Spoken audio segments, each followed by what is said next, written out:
Here we go. Good. So yes, we're good to go. You make a lot, man. I never met anybody. Anytime I hear somebody's name for the first time, I ask them all the time, hey, have you met anybody that has that name? And if they say no, then I don't feel bad because I'm like, I never met anybody. I think in my life 3 times I've had three people say, I have known a Mickeli, but I've never met any of those Mickelis. So, maybe someday we'll have a Mickeli fest. Maybe there's more of us than we realize. Right. No, that's cool. But man, listen, man, thank you very much for hanging out with me.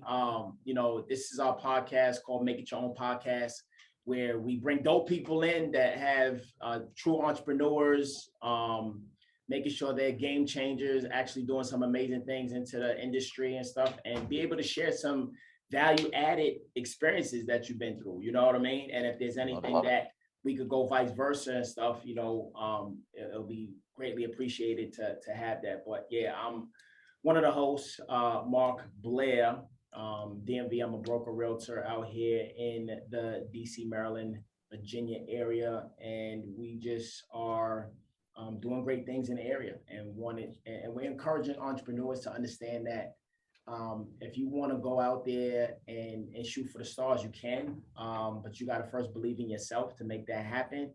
Because nobody's going to believe in you before you do yourself. So really that's what it's about, so any type of dope information you bring in and sharing to help change the industry and people's mindset, lives, that's what we all about, man. So I love it. I love that message. And I'll tell you, as a fan of real estate, there was 2 reasons why we were able to pull this off and actually go on our own and become entrepreneurs. One was a big corporate, had a kind of bunch of years in corporate America and did pretty well, but it was because of the corporate W-2 that we bought our first investment property in 2009. And I will tell you, if anyone's listening, that real estate has revolutionized our trajectory, our lives, without question. It was the best thing that we ever invested in, was real estate. So I love what you do. And I think that's a great mission. I'm a big fan of this podcast. So happy to be on.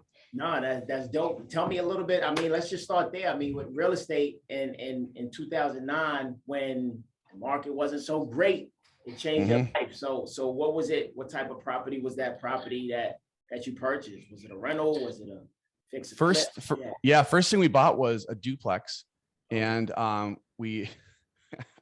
look back now, what we paid, and I'm out in Whitefish, Montana. So the home prices land, it's like Manhattan. It's ridiculous.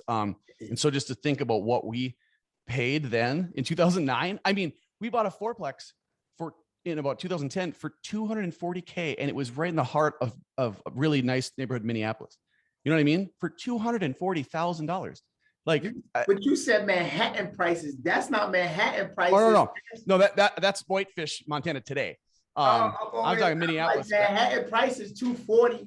Oh no, I couldn't. And at the time, you're like, in my realtor, who's a buddy of mine from college at the time, he's looking at me like, you have no idea. And I'm like, no, I do not have any idea. I didn't think that I could buy, before you do something, you go, I don't know if I could start a company. I don't know if I could buy real estate. You think, I don't think I can do it. Then you do it once, you do it twice, the drill, right? You probably have repeat offenders that invest with you all the time now that they've done it once. It's just getting your foot wet. And we jumped in, and I bought this duplex in a nice neighborhood, Minneapolis, for $180. And at the time I was like, oh boy. Yeah. Oh boy. Yeah. Oh no. Hurry up. Yeah. Scared to death. And then, we fixed it up a little bit. We lived in that one. So that was probably the best of all moves, was to live in our rental. So we got paid to live there. Nice. And then we got paid, a lot when we sold. And then we just kept buying stuff up because it was like, man. So we bought a bunch of stuff in 2009, 2010, I think. Okay. And then that, you just keep going. Keep going. No, that's good. And we try to encourage people who want to be investors, that we tell them to typically, try to get, and if I'd have known that, I would have too. My first house was a townhouse, right? Which is one door, but if I'd have known better, I'd have got, multiple doors, but it cost me a little bit more. So I'd have probably been a little bit more uneasy, kind of thing. Yeah. It's the comfort level of that, but just being able to leverage, your money and have somebody else pay for you where you live. I mean, that's the American dream, in my opinion, you know? Now we're doing it again. So we Right. bought a ski place here in Whitefish because we got a big ski mountain here. And then we had a place on the lake in the Twin Cities. And we started coming out here a lot, and it was to rent. So we built, you know what I mean? This is a 3-bedroom, 3.5 bath. It's smaller than our place back to Minneapolis. But we just, the timing was right for both. You know, we sold the lake place. So we decided to move out here just because we had so much fun. And every time we came here, we just felt so good and just the vibe was right. Right. But now when we go on vacation, which we do a lot, Right. we rent our place out. And it's just that move. I guess if anyone's listening, like to that move, if you can find, it's hard to do right now, but if you could find those multiplexes or whatever, and you can make rent on it, it covers your mortgage, it covers the bills, and then you flip it for equity. I mean, come on. Yeah. I mean, that's the dream. And I mean, you know, that didn't really start getting popular around here. I picked up my first multifamily. I was like, man, for some reason, it just was put on my heart to get a building. I was like, man, I got to get a building, And I grew up in a building. My building was 14 stories, 135 units. You know, it was a big building, right? Yeah. And I gutted it, but I ended up paying $150 for it, right? Gutted the whole building. I bought it all wrong. I bought it completely wrong. I bought it for $150,000 and ended up putting $175,000 into it, you know, while I cared before getting it right. And I was 25, 26, right? Bought it all wrong, but I made it work, man. I ended up fixed up one unit, ran into some problems like, man, I'm doing it by myself. I don't have no mentor. I have no coach. I'm just out here winging it. And then the guy next door was renovating. So he actually took me under the wing and kind of put me to the side and then started showing me what to do.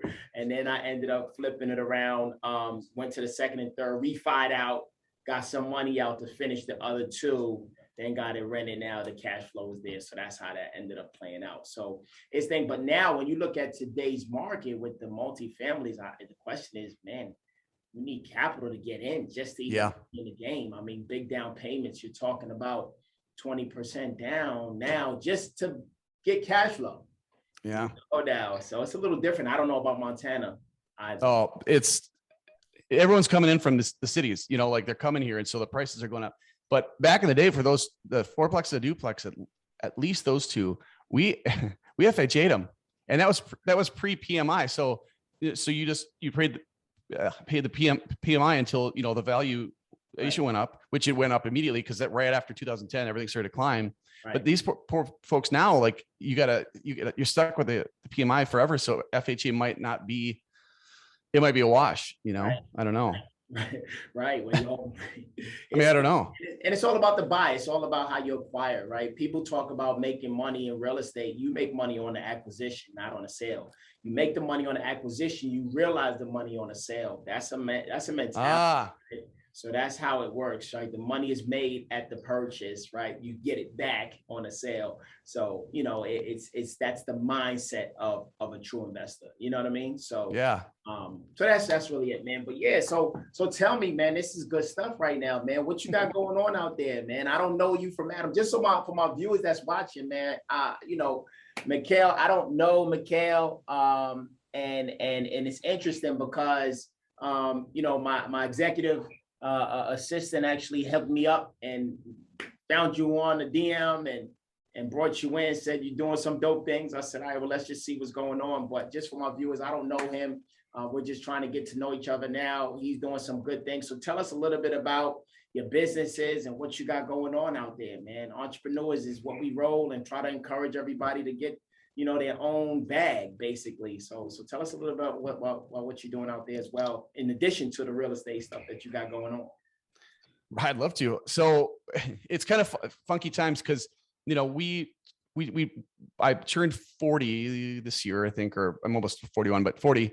And by this time, we'd kind of been in a position where we kind of got to pick and choose what we want. I wouldn't call it retirement, but because of real estate, because I love to stock trade, because of real estate, because of some stock trading, and because of some of our businesses that we built, and then some that we've sold. It just put us in a spot. Plus, then I think I told you, like our living expenses are very low because we don't pay a mortgage. Because of what we do with the renting thing.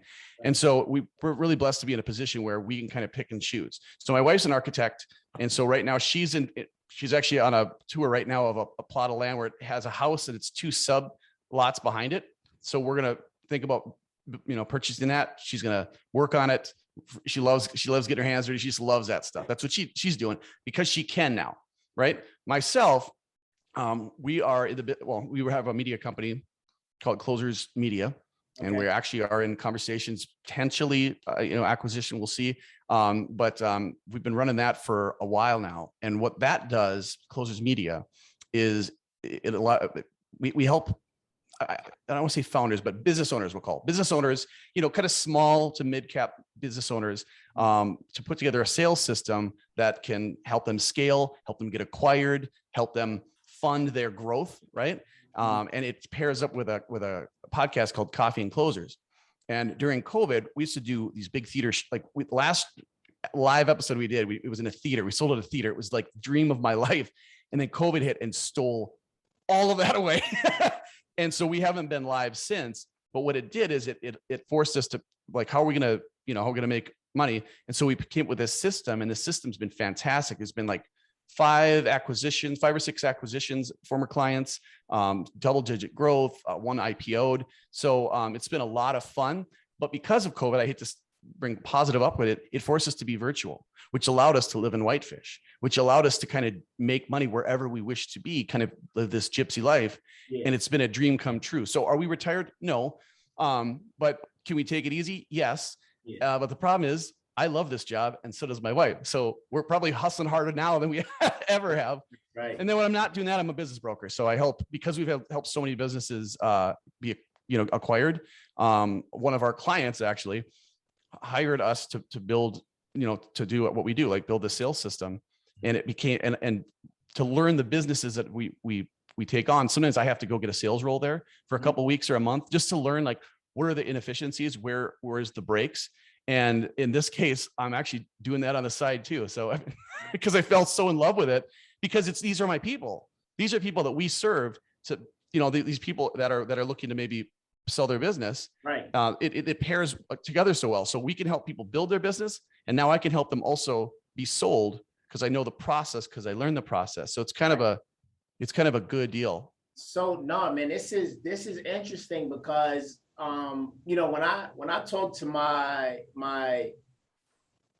customers, actually my clients who are agents in this area, brokers, affiliate brokers, I explain to them how important it is to even establish their LLC, right? Starting there, right? It's very important. You don't want to just run with the whole sole proprietorship type of thing. You don't want to just run with a whole, you're just the individual, because again, that profit and loss statement looks different from an SP versus some form of, 1099, right? Or LLC type of situation as far as that entity.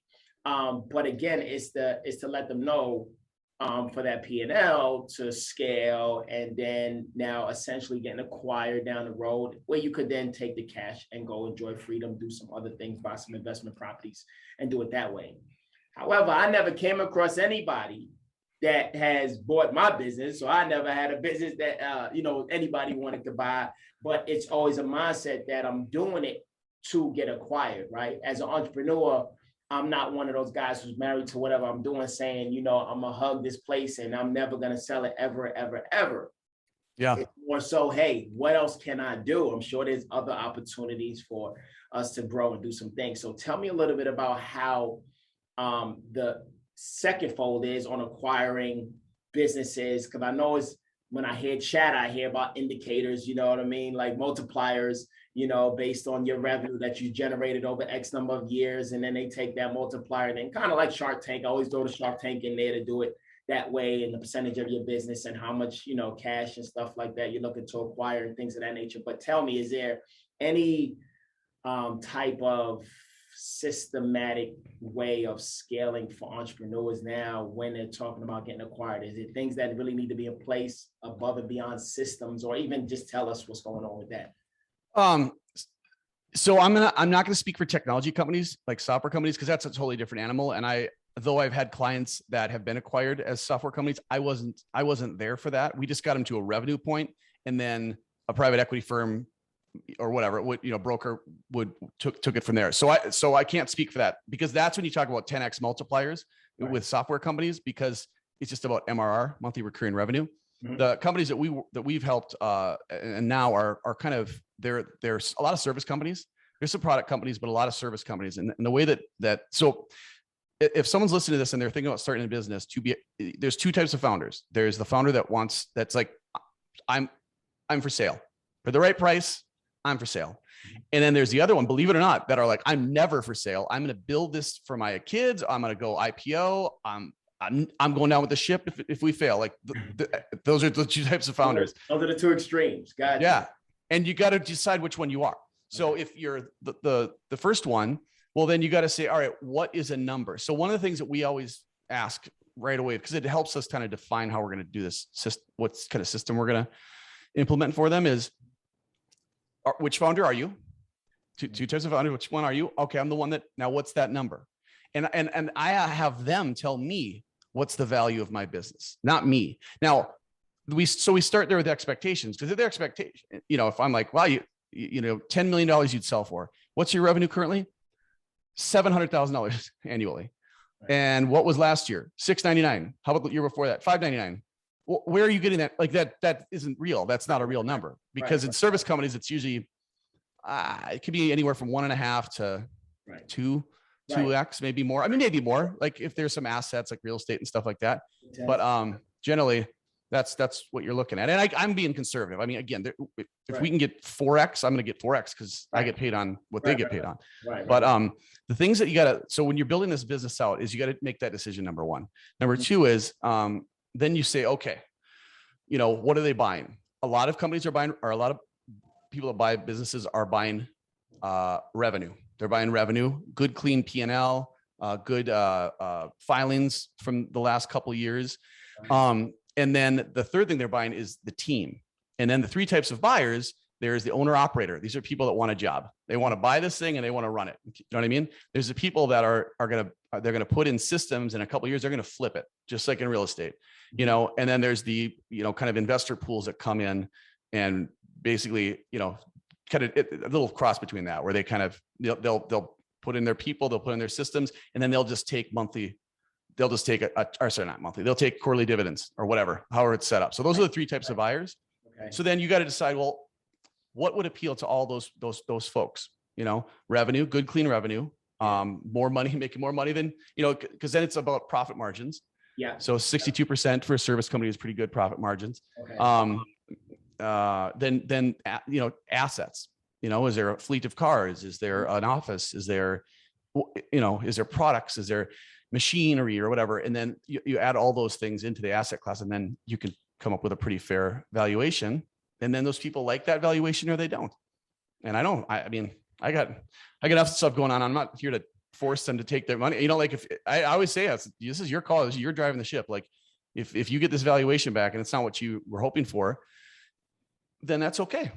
That's dope. So this is so intriguing, man. This is so intriguing, because my thought process is, even when you go into it, so when does a business owner know that their business is acquirable? Or like you're saying, I mean, there's two types, right? So, but let's say this person says that it is acquirable, right? You can for the right price, right? Yeah. Let's talk about me. How would I know when it's a good time to say it's time to offer? Is it when you hit a rule of thumb, 60% margin profit, 50% margin, 30% margin profit, or because I don't know where to find the buyers, right? I would have to call you, Mickeli, like, hey, listen, I need help. Who can I need an indicator or something. I need a business, or I need somebody, I need a shark, or, something, whatever that is. So how would a person know when it's a good time to offer if they're looking to do something else? So you call me, but first and foremost, right? Right. That's first, I got your number now. We locked in. You know it. So here's the truth. And I've talked more people out of not selling than selling. For instance, I'll give you an example. There was a salon in Colorado Springs, I think. There was a salon, and I think I want to. Yeah, I can't share like details, but let's just say for whatever it's worth, right? We come back to evaluation, and the valuation is $100,000, right? $100,000, and you're in your 40s, let's say, right? Well, that is not. I wouldn't sell, like, you can't afford to sell that, because you're going to get $100,000, you're going to capital gain, so 37, whatever they're trying to do now, they're going to get murdered on taxes. And then you have to go find a job, and you've never worked for anyone ever before because you spent your whole life building this business. Now, that's not a time to sell. Now, are you saying $100,000 as far as your AGI, you saying $100,000 profit, or are you saying $100,000 gross sales? I know it's not gross sales. Well, I hope not. No. Yeah, No. So I'm just trying to understand, is that profit $100,000 profit, right? Yeah, it would have. Oh yeah, sorry, it would have to be, because it's you have to take all the P&L. I mean, we have a whole expenses and least. It's a lot. It's the least favorite part of my job, to be honest with you. I wish I had someone to do it for me, and someday I will. But right now I got to do it so I can learn. Because I'm like one of those guys that get dirty, understand, and then hire someone, because there's nothing worse, I think, than like we do sales stuff, than a founder who's never sold their product or service ever, but wants someone else to go sell it. That, because if you've never had an at bat and you've never struck out, like how do you know what they're saying no to? Like, how do you know what is this person supposed to do when they come across a situation you've never been in? You know what I mean? Right.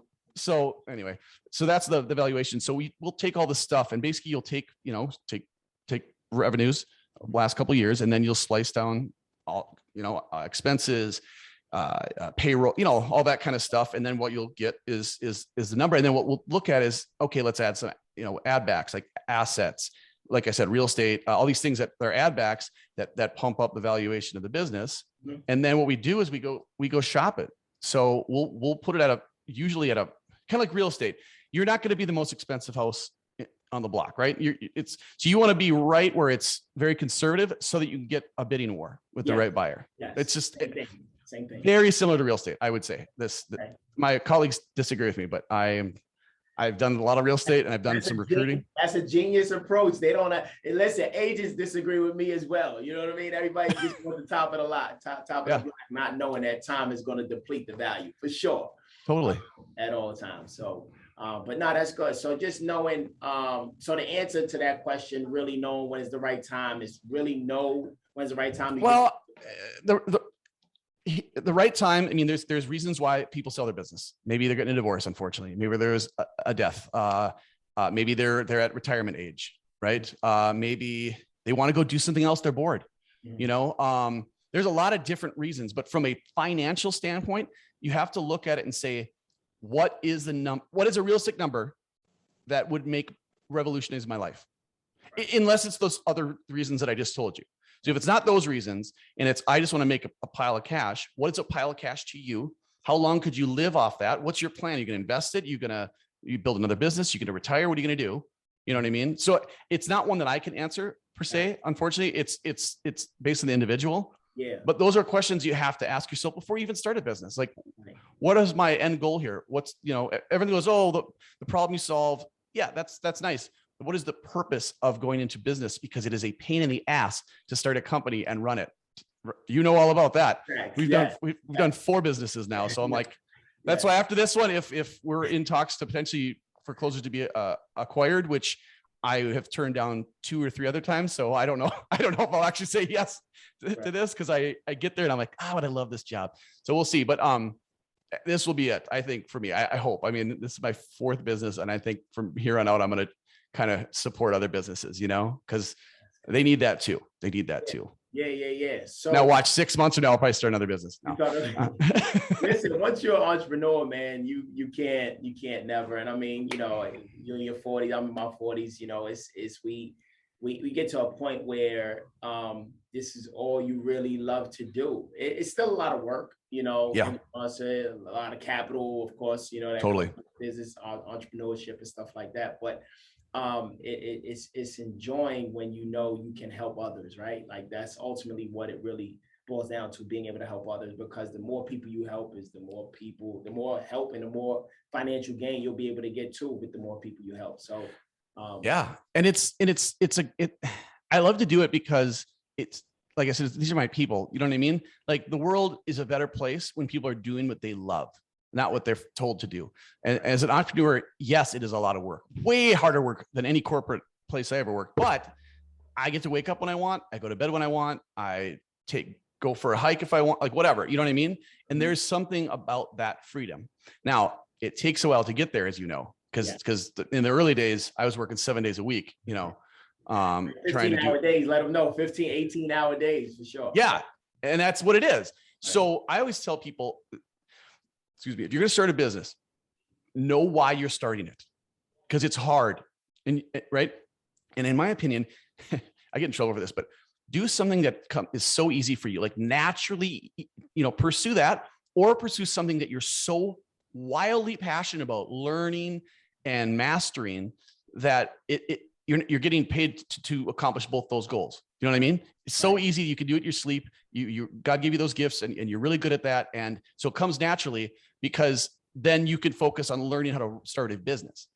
Or like I said, like right now, this business broker thing, you know, it's fascinating. It's just fascinating. You know what I mean? I'm learning so much about businesses, which helps me to run a better business of my own, you know, helps me at closers run a better business, because I'm learning, oh boy, don't do that. Or oof, we're away.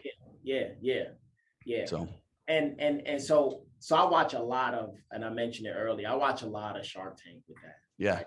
I watch a lot. So evaluating deals, man, all I need is my calculator, right? Those guys know it. Those guys know it off their head. I think they have the numbers already premature sometimes, but you know, I got to run through my calculator, and I kind of know it. You know, when you come in and ask, you know, when you ask for a dollar amount and you give your percentage, I know what your valuation is, right? You know, 300,000 at 10%. Okay, yeah, you 3 million. You know what I mean, kind of thing. So, you know, it's one of those things where, you know, that's what you're evaluating your company at. Okay, so what's your jet? And then they go right into it. How much money you've made? You know, how much money you made in the last 12 months? You know, what did you do the past couple of years before? Oh, this, you know, red flags, you know, that kind of stuff. I'm like, they didn't like that one. They didn't like that response, you know, kind of thing. Something smuggy out here. So it's really fun and exciting to watch. That kind of stuff. So that right there in itself seems like it's an exciting business, as that, you know, bro, evaluating deals, right? Evaluating real estate, evaluating properties, right? Those are good things, because you're really, when I tell people all the time, even investing in real estate, it's not the real estate. It's not the tangible asset. It's the numbers. Yep. The numbers got to work. If the numbers don't work, it's not the deal. Is the deal. Don't get emotionally tied that this house is located on the corner of Camden Yards and the Orioles. I don't care. If the numbers don't work, it don't work. And that's how it is even in life. So I try to teach everybody out here in my coaching classes, listen, get your budget together. You got to know your numbers. You got to know what every single dollar is going in, and you got to know the places that you could shave, right? If you need to cut back and shave that, you need to put some more money into this area. You got to help you grow. That's just what it is. So it's a lot of direction and stuff like that as well. So that's cool, man. But yeah, so how did you hear about us, man? How did you hear about us? Like, I mean, what was that? Yeah. Well, my friends over at Salescast kind of connected us. They thought, they know I like real estate, so I don't. You like you said, Mickeli Bedore, who's that? You know, where we were at the Twin Cities, I was known as the sales guy. Like in the Twin Cities, Minneapolis, St. Paul, we were known for coffee and closers. We won some awards. You know, we were really involved in helping people that don't know how to sell. That was what we were very, very passionate about. And so I never really discussed the real estate side of our thing, which has been running in tandem this whole entire time. Mm-hmm. No one, and it's not like we were hiding it. It's just why you know, hey, I'm the sales guy. Oh, and by the way, I have real estate investment. Like, who cares? Like, but when people are like, how's White? What? You're in Whitefish? What? You know? And I'm like, this is how it happened, and it was real estate, right? So Colin, I think, just thought that you and I would hit it off, which obviously we are. I lived on the East Coast for a little while, so I know Maryland. Great crab. Oh, we used to go to Inner Harbor and just smash crab. Actually, there's a place, and I don't know if it's still around, that was right up the road. It had basically just checkered tables, and they just would throw blue crab or whatever. Is it blue crab out there that's big, or is it in Baltimore, Annapolis? Where you was at? Yeah, Baltimore. Sorry, it was Baltimore. I don't know. It was right outside the Inner Harbor. So good. Anyway, my wife is from Baltimore, so she knows exactly probably what you're talking about. Me, I'm a New Yorker, so right. I ain't start eating crabs till I came out here to Maryland. You know what I mean, kind of thing. So our water, we wasn't too good with the water we had in our crabs. Yeah. But yeah, no. But no. I mean, overall, man. You know, in real estate, right? Because let's talk a little bit about that, man. I guess even for you with what you got going on, are you an investor outside of your market? Do you do the virtual investing? Are you open to like virtual investing? Because this world, like we're in a world, and you said stock trading, you do too. So we're in the world of this whole virtual space, right? NFTs, what's that? Cryptocurrency, what's that? Virtual real estate, what's that? Like everything now is what's that? So are you open to either? And then a lot of people like, oh, I don't like this area, so I'm gonna go invest outside. Well, when I was growing up, my dad said, don't leave more than 20 miles from your location, because you know, that kind of thing. Now it's like, man, I'm invested in Montana, you know what I mean, kind of thing. And it's like, sheesh, you know, how do you do it? Is that gonna really go outside? I mean, if I'll tell anyone listening, like we're a part of a syndication real estate investment out in South Carolina or North Carolina. I have no idea. I had a friend call me up. She said, you should get in on this. Right. And I'm like, sure. I've never been there. I probably will never go there. Right. We own it, but you know, so yeah, I mean, you said it already, the numbers. Now, what I will tell you about our investing today, right this second, is it is a joy for my wife to go out and find these. So all the properties we had, except for this brand new one in Whitefish, yeah, they were all century homes. They were all 100 years old.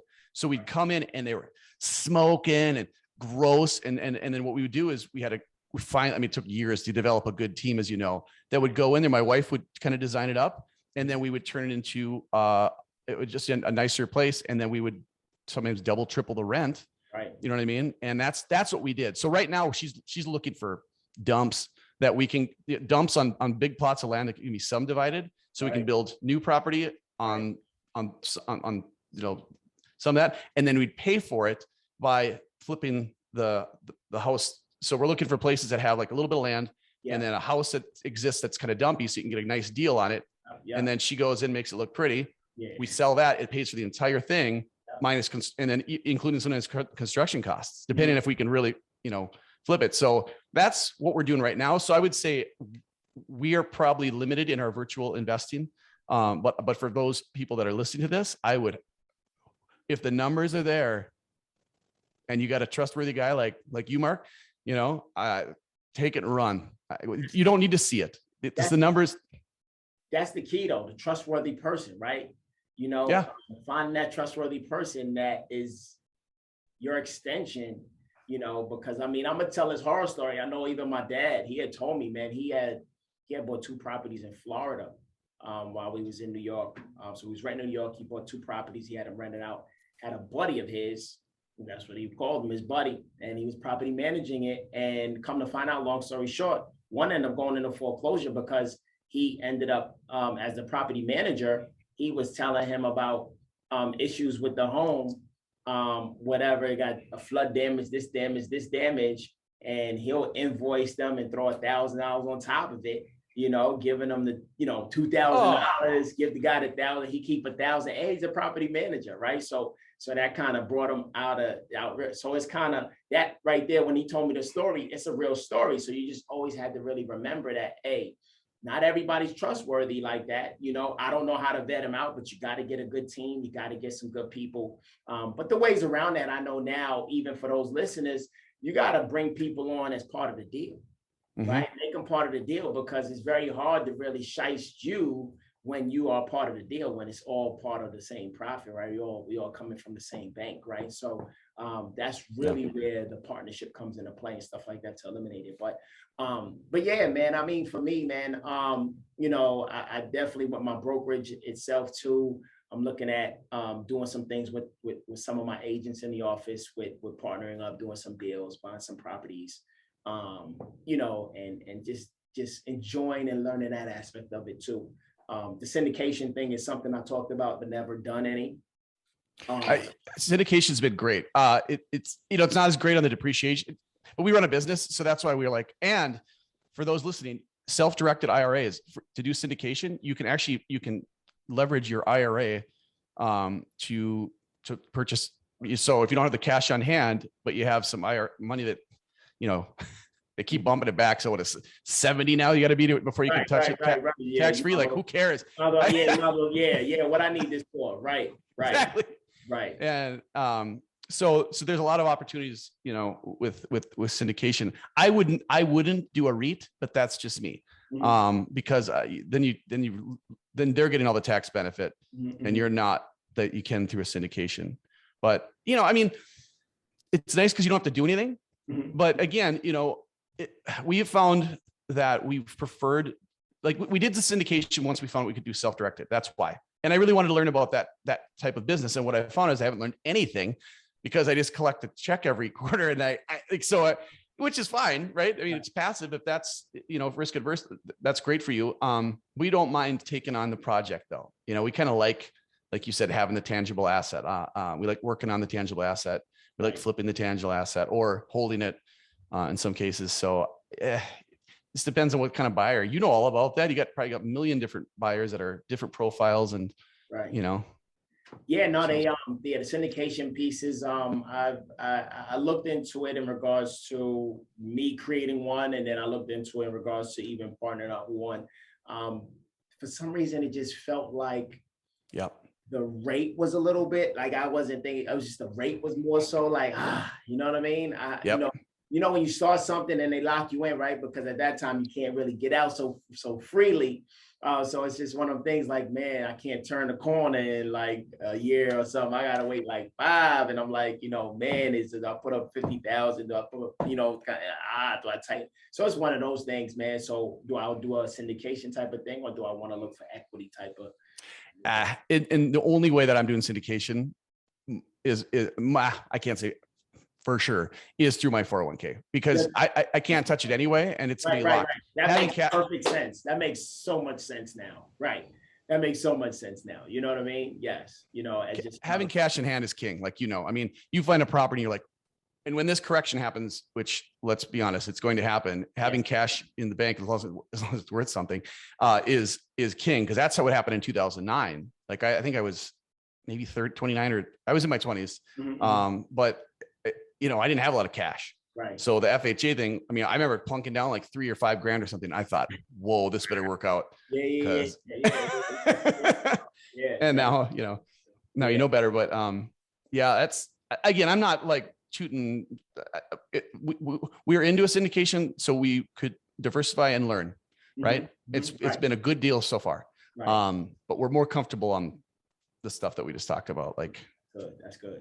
Now, what's, I guess, even for syndication thing, to this for me, right? Just to know what's too big, what's too small, how large is your syndication partnership? Like, what I hear so many, but I don't really know numbers as far as large, small, you know, or the just capital. The ones that we're in. So I only have, well, that's not true. I was in a REIT, and that's why I was able to get out. Because it was through, I think it was, I don't know what it was, but anyway, it was fine. It wasn't bad. It was we made some money, but just the thought of, it was like they would give you outs every period of time. And I remember as soon as I could, I grabbed it, because I was like, man, that's just locked up cash. And I had paid cash for that. So it was like, what used to be mine is now theirs. And I'm getting paid, but it's just, I don't know. I'm with you on that locked in thing, where it just kind of feels like, but when you're leveraging, you know, whatever, and money you can't touch anyway, then what's the difference? That's perfect. So you can syndicate anything. Like, we were thinking about syndicating a property. We're going to buy 20 acres out here and plunk down like a development. And then I don't know if you've ever worked with developers, but that is out of my jurisdiction. I'll just leave it at that. That was like, oh, I see. That's why not everyone's a developer. Yeah, we punted on that.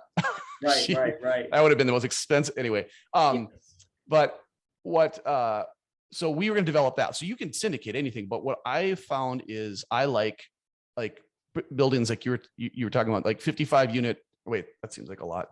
I'd have to check. See, I don't even know. Right. I don't even know what I own, but I do know that it's working. I knew that that's a fast growing area wherever it's at, whatever town it is. But it's working. But I kind of like that, because let's say it's a duplex or a fourplex. Well, now you have 1 out of 4 people that might not pay, or 2 out of 4. You know what I mean? You have, or get kicked out, and all of a sudden your revenues are really choppy. It's kind of like blue chip stocks. You know what I mean? Like, no one's going to lose their house by investing in Microsoft or whatever, but you might, if you hit some mid cap or small cap, penny stock, like you could lose a lot. So I don't know. I think for me, when I do a syndication like that, something that I'm completely unfamiliar with, then I'm just going to go with the larger the deal, the better, because if it's let's say it's a 50 unit, I honestly have no idea. So if it's a 50 unit thing and 3 people get evicted, well, that doesn't really affect the bottom line a whole lot. Right. 25 people are not going to get evicted. Right. I mean, that I hope, Right. You'll probably manage it, man. It's not happening. Right. Yeah. Right. But no, man, that's good, man. And yeah, I mean, that's pretty much, I wanted to get on, just talk a little bit, chop it up with y'all. I don't want to take too much of your time, man. Is that the other thing? Sorry, one. Yeah, because I never get invited to talk about real estate. It's always about sales. So this is super fun for me. So I appreciate you. Yeah. The other things, is leveraging real estate. I'm not trying to sell your services for you, because I'm sure you do just fine. But I am going to sell this for people to consider. They're listening, going, I don't know, is cash out refis and HELOCs that you can leverage. So people, and this is me, I won't speak for everyone. We've never made a lot of money in rent. Because as soon as you get a bunch of money in the bank, there goes the roof, or the windows, or whatever. But when we started learning about cash out refis to then go invest in another property and another property, and then you sell those properties and then you take all that home, that is where real estate blew our minds. And it took us many years. We were so frustrated. We're like, man, as imagine renters paying for a mortgage. Like, we didn't see what we had at the time. And then all of a sudden when we went to sell, we're like, the market is saying what about our property now? And we paid, and then real guys are like, hey, why don't you cash out before you, for all these different reasons. And you're like, I did not know this world. And so for people listening, and I'm sure you educate your buyers on this stuff, that is a whole new world that just opens up. And that's how people do it. That's how the Robert Kawasaki's of the world do it, or did it, I should say. Yeah. So, I mean, anyway.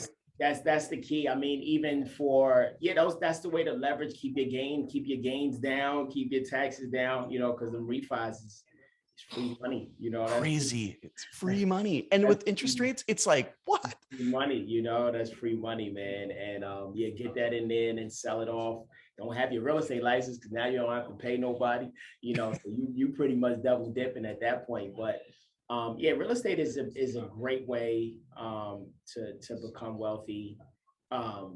Even in stocks, investing, that's another vehicle that people could use. And in the new space of all these currencies, options, and NFTs and all this kind of stuff that I don't understand.